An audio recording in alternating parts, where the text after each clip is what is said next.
I do not think so. I mean, some of these things you're talking about, the AI, the deepfakes, these are things that... Just emerging. Yeah, these are emerging technologies.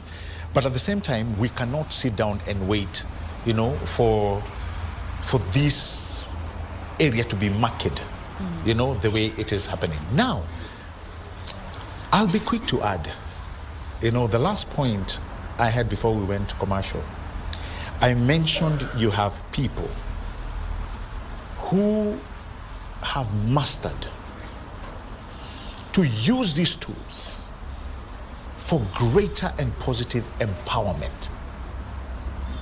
And at the same time, even with the emergence of this AI technology, you have others who are subjecting it to great abuse. So it comes to a matter of choice and preference. What do you feel makes you better?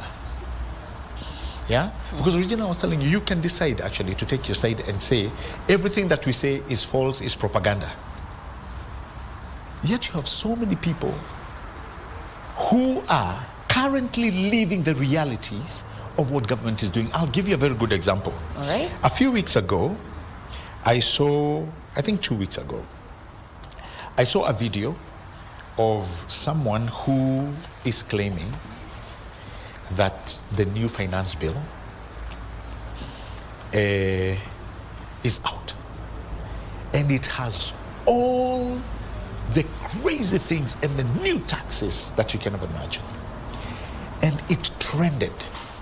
And people are believing it. Yet at the same time, the people who know, they know that process has not even started. We are still in the budget making phase. There's no talk of any finance bill. Yet, you have somebody who is deliberately disinforming the population with the sole aim of rabble-rousing a population. Now, me and you would ask a very solemn question. To what gain? To what gain? Now let's find out what Kenyans have to say, because we posed this particular question to you back at home. What source do you trust for accurate information?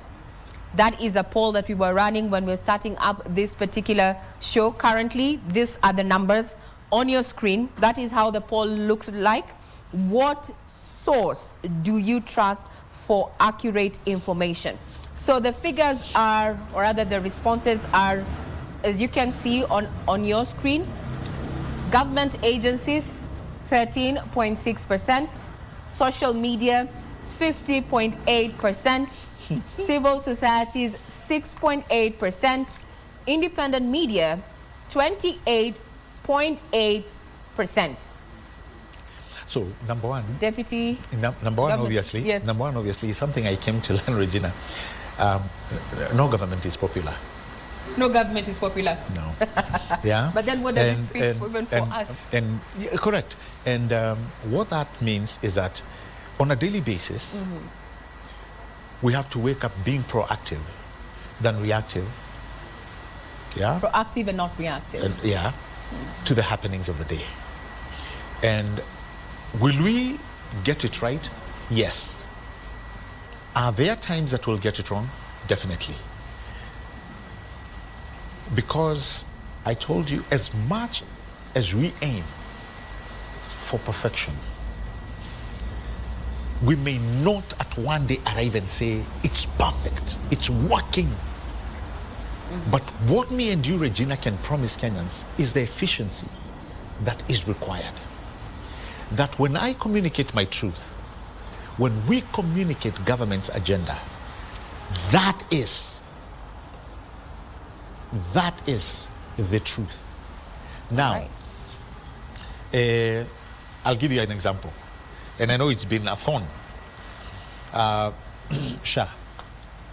All right.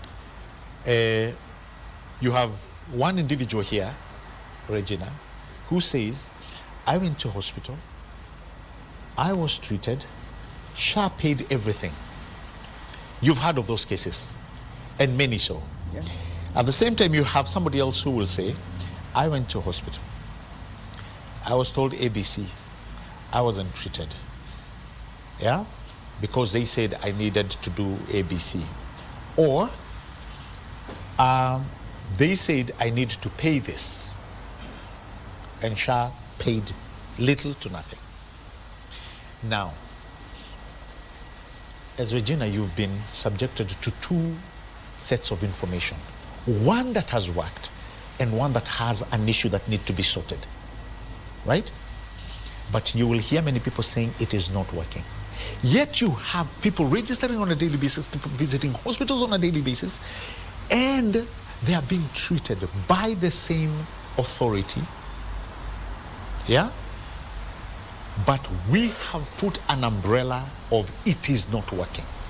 It is a disservice, yeah, to not only the facilities that are assisting Kenyans on a daily basis, yeah, but also the people who are waiting for this service, yeah, to protect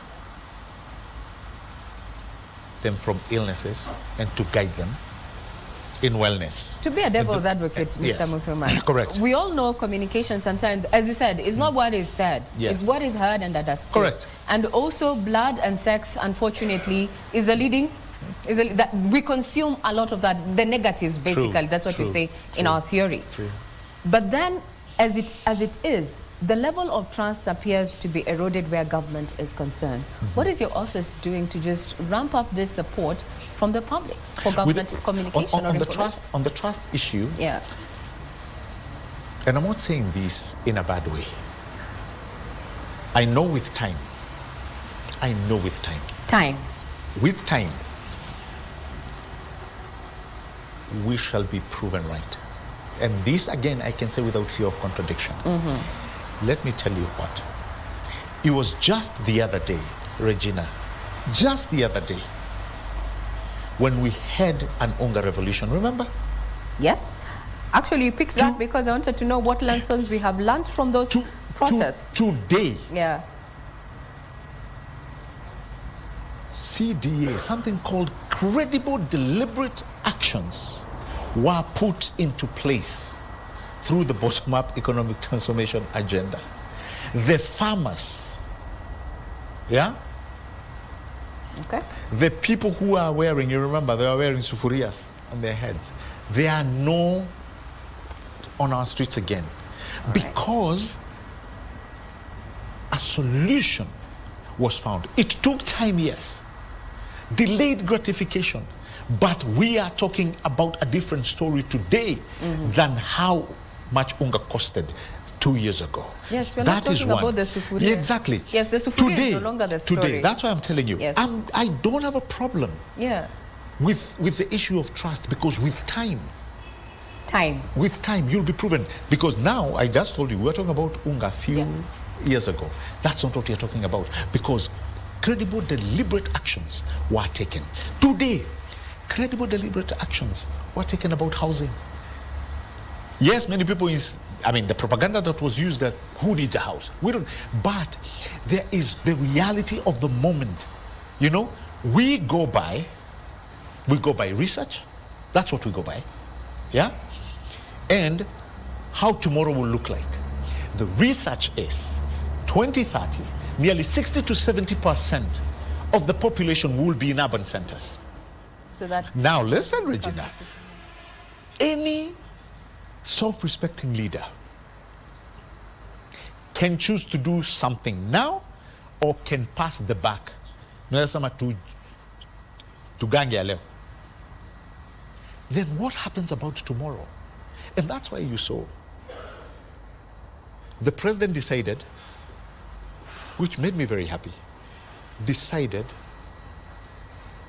he had two choices. One was to play the populist leadership, or one that will leave a mark. Populist is where everybody is happy but nothing is going on. You can become a popular leader by doing nothing.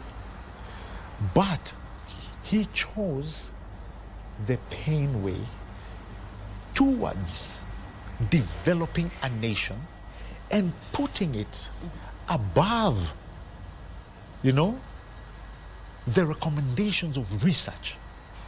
Because they've documented, this is how our future will look like. So we must start engaging today so that tomorrow can be better. Instead of folding our hands and saying, uli atakuja, baadaye will deal with this problem. So if you've heard correctly, nobody is attacking the future. They are attacking the current. Now that we're talking about the current, you know, you've put us in, you've brought this conversation, you've taken the shift to discussing the future in the present. Yes. Now, what lessons have we learned? You know, we're not no longer talking about the Sufuria movement, but then we're just approaching June, and June 25th, 2024 was quite, 2020, yes, was quite, was quite the day. So what lessons were learned, you know, from the Gen Z protests, and what plans, you know, have been made or are being made to avert a reoccurrence? Because, as you said, you pointed out information. I think, Regina, that's a very great question. What lessons have we learned? What lessons? Mine, first of all, we saw what misinformation and disinformation can do. Propaganda has stumbled nations, countries. And I can choose to go as far back. There's somebody who gave us an example, a country that I won't mention, that acted using the wrong intelligence, and they caused harm. That is the power of misinformation and disinformation. What am I saying? That's a very big lesson that all of us must learn. Not only when it's aimed at government, no. When it's rampant in society, it creates a very big cycle of damage that may take us years to undo. Trust me on this one. And that's why I think the lessons that we are learning, even as we say, we need to find ways of communicating better. Because nobody, I can guarantee you, nobody can stand up today, no country that I know, honestly, that can say they are immune to the tribulations that have been brought by misinformation and disinformation. Everybody is trying to work. Even if you look at social media, they are trying to come up with ways, you know, to ensure that the information carried through their social media, yes, it's factual to an extent. You have those that are using now AI to try and sieve wrong information. You have social medias now that have employed technology that tells you, when you question whether this incident happened, it tells you whether it's factual or not. Why do you think they've gone to such lengths? Because they know the power of disinformation. So the one thing that we've learned as government is how powerful misinformation, disinformation can be. Are we ready to not, you know, are we from the lessons? Can we say with conviction that we are working to avoid such a debacle caused by misinformation, disinformation? Again, I told you about people thinking they are immune to such. What I think we need to be mindful of, all of us, every peace-loving Kenyan, is to know, A, the information they are acting upon, right? And that which they shouldn't. I've told you something. Information that you cannot pass along or use, it's simply gossip. Yeah? And can you imagine if we became a country of just driving propaganda, misinformation and disinformation? What are we to become? What we do not know, and this is why I wanted to tell you what the lessons that we are learning. First of all, I learned in fact, it was a very heavy lesson, Regina. So it was when we learned that many people, before they come to our shows, and you know, we are making very good money now with tourism. Yeah, we received nearly 2.3 million visitors. Is that they will look for information on how that country is. Regina, woe unto us when they go to our mainstream media, when they go to our social medias, and they see the kind of damage we are doing to ourselves. that is enough to send somebody or a group of people who are coming to spend their top dollars or whatever currency they are coming to use to going someplace else. We need to understand that knowledge. We need to understand how economies work. But most importantly, we need to understand the importance of riding on truth. Riding on truth. Is your office using AI or data analytics to monitor public sentiments on television? We are. Definitely we are. Thank you for that confirmation. Yes. Takes me to the next question. So, on a personal level, you know, as we're working up towards a close, right. On a personal level, what has been the most significant challenge as a deputy spokesperson, and how did you address it? Very briefly, if there was. You know, to navigate the, you know, ethical dilemmas. Mine personally, and I think to so many people. Yes. And in fact, this has been a problem. Yes. We've always gone with the old adage, people listen to the one who has the microphone, right? Here, you are fighting with who shouts loudest. But remember, the person who shouts loudest, most of the time is wrong. That is one challenge that you're dealing with. That we, all of us, are being faced with, including Muthuma, me. Yes. Including me personally. So how are you handling it, sir? So, and I've learned this. You know, I mentioned a line of Max Herman, was it? His poem Desiderata? Yes. Yeah? Yes, Desiderata, yes. Speak your truth quietly and slowly. But most importantly, listen to everyone, because even the ignorant and the dull, they too have their story. Yeah? So imagine, as we learn to listen, even to those that have been given a platform, yet they are disinforming, but we are learning to listen to them and doing our very best to course correct. Yeah? Try to advise. It's not easy. And this is a challenge, I believe, not only Gabriel, but even you, Regina, very soon you are going to be dealing with. I think, okay, if it means getting to your position, yes, well, we'll deal with that when we get there. Yeah. So amen to blessings. Yeah. This is something we are going to deal with, whether it's in government or in your social, you know, space. Regina, I have so many parents who I interact with, and they are asking me the very same question. With the flurry of what we are seeing, what our children are reading, especially the backlash, how are you handling it? What are we to do than to continue erecting structures to give you the information that you need, the information that's truthful? All right, we like that. Yeah. I like the word truth. So, would it be wrong, or actually I'd want to ask it, so now as who is speaking for the government? Who is speaking for the government at the moment? We are having too many sources addressing the public. And that's not going to change, because every person has their work cut out. Yes, we have the Office of the Government Spokesman, which is supposed to speak on matters or to highlight on matters, our government, when it comes to communication. We have other entities, like when you look at CSS, when you look at PSS, when you look at somebody like a CS, actually, whether you like it or not, that is a spokesperson in their own right of the ministry, you know. We have our chief spokesperson, who is the president, and he does our job very well.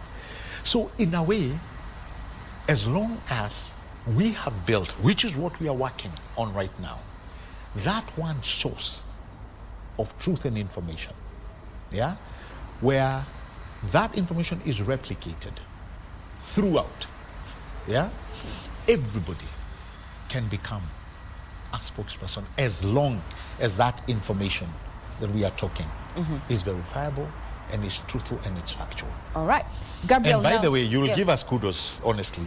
You've seen the information coming up now, it's not as raggedy as it was before. I will give my answer at the tail end of the show. You know, I told you, we cannot sit down and claim to be perfect. Yes. But I can guarantee you, we are working on a daily basis to efficiency. Now, ethnicity often influences Kenya's politics. You know, True. How do you craft communication to promote national unity while also addressing the region-specific grievances? Because in light of what we have been seeing, our tonality in our messaging and conversation. You know, that's actually a political question. Because in government, you know, we've done our very best to, when you talk of ethnicity, allow me to, I know probably it may not be pointing to that question, but we've done our very best to use the understandable language. There's also something which you probably may not know in our office.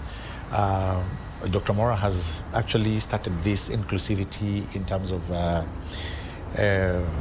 people with disability. We are also doing our very best to reach to them. And we are succeeding. Yes, it's a journey that we'll continue pursuing. But at the same time, when it comes to the political talk and the tonality, you know, it's very hard to censor politicians. Yeah, it is something we've been. It's something that we've been called upon to clarify. Yeah, politician XYZ went somewhere and said something, and we will receive communication asking, sometimes from the media, asking us whether we can confirm or deny what this person said, and that's an arena where we can't. Right. And what is also your take of you and the office to you leaders using their ethnic language to address public gatherings? No, that will always be there. That will always be there. Somebody, and I will give you an example. Somebody who is elected in West Pokot will use their dialect to communicate. Somebody elected in Mount Kenya region, they will use that dialect. Somebody elected in, you know, it has always been there throughout history. And and sometimes, to be honest, we have gone to broadcasts and we've used our mother tongue to try and reach to the population and communicate. So I told you, in every space that we need to be, we are doing our best to be there. Because with communication, you don't keep it to yourself. So if I find a channel which we can agree, I talk a lot of Sheng, and I do it, I find myself in certain media houses that talk that language, and I like it. So we cannot disassociate from that. No. Okay. No. So now, what lessons? I was coming to this point. You know, what lessons from Kenya's 2022 election cycle, you know, are shaping the approach, you know, to preempting propaganda ahead of 2027? First of all, to be honest, we expect propaganda to increase. All right. As much as I said, we are employing tools to ensure that propaganda does not do a lot of damage, and the success rate of it, it's still something that we are grappling with. You see, Regina, when something is being done deliberately, you have millions of people probably who've been enticed to disinform. Obviously, the government does not have a never-ending reservoir of resources to fight that disinformation. No country does, actually, you know? And that is why I think we go back to all the tools available to ensure that we try as much as possible to reduce the propaganda noise and give Kenyans the factual information that will help them, you know? There was a conversation we were having a few weeks ago, and it was actually aimed at some of the platforms that people are being given. Regina, it's true that ignorance is receiving capacity for expression. And justifiably so. When you invite people who you know, they've built or fashioned themselves into the world of propaganda. Right. You give them a platform to have that conversation. To have that, what would you be expecting? That's a good question. So, again, it's even, the onus is up to you. No. Who do you bring on board? Who do you give that platform? All right? All right. I told you it's we not... take the challenge. Yes, it's as not... We come to a close, I also want to know, as we come to a close, this might actually be our last question on the shift tonight. How would you describe the relationship you have as an office with the media? Honestly, I think we've done our very best. All right. All media houses will tell you that when we got into office, we set up a raft of meetings. We met the media houses. We met the presenters. Both, in the mainstream and the digital space. We even went ahead to meet vernacular presenters. It was an amazing discussions we were having. And here, we actually even at one point met with the media owners. Truth be said. Yeah? All trying to be proactive and to have a good working relationship. Is it cordial? Is it combative? Oh, no. Mm-hmm. Our meetings were very cordial. We've continued to be very cordial in our engagement with all the medias.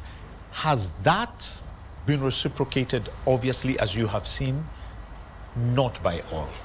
And sometimes you're left wondering, what more can you do? What more can you do? Because we have bent over backwards to say, let's sit down, let's talk. Hold us to account, yes. It's not that you should write everything to our expectation, no. What we are begging, and this is what everybody begs for, all right, is fairness. Fair? And facts. When you come to me with facts, we will have an engagement. When you hit me with the truth that's not making sense to you, Regina, we will have an engagement. But when you come with propaganda that you had from the dark places, how are we going to engage? When you splash, when you splash headlines that leave all of us, are you sure you would not have called somebody to confirm this information? Because it's what you have seen yourself. Yeah? Even some media houses that are dealing with fake news, the media houses, that on a daily basis you have to post a word fake on something that has purported come from your media house. So the same information, the same issues you're dealing with, I told you, we are not immune. Okay. So imagine if on a daily basis we go plastering things fake. And at some point we've been forced to do so. So do you remain cordial or as just one word? We have remained cordial. You remain cordial. We've remained cordial throughout. All right. Thank you for that clarification. Tonight on Shift, we have been discussing government communication with none other than the Deputy Government Spokesperson, Gabriel Muthuma. Their take home is that whatever information that you cannot relay or consume, consider it gossip. Well, this marks the end of season 2 of The Shift. We will be taking a break after this show tonight. But as we sign out, we have a snippet of some of the moments that we've had this season. I am Regina Manyara. You have been watching The Shift. See you on the next season. Back to you for normal programming.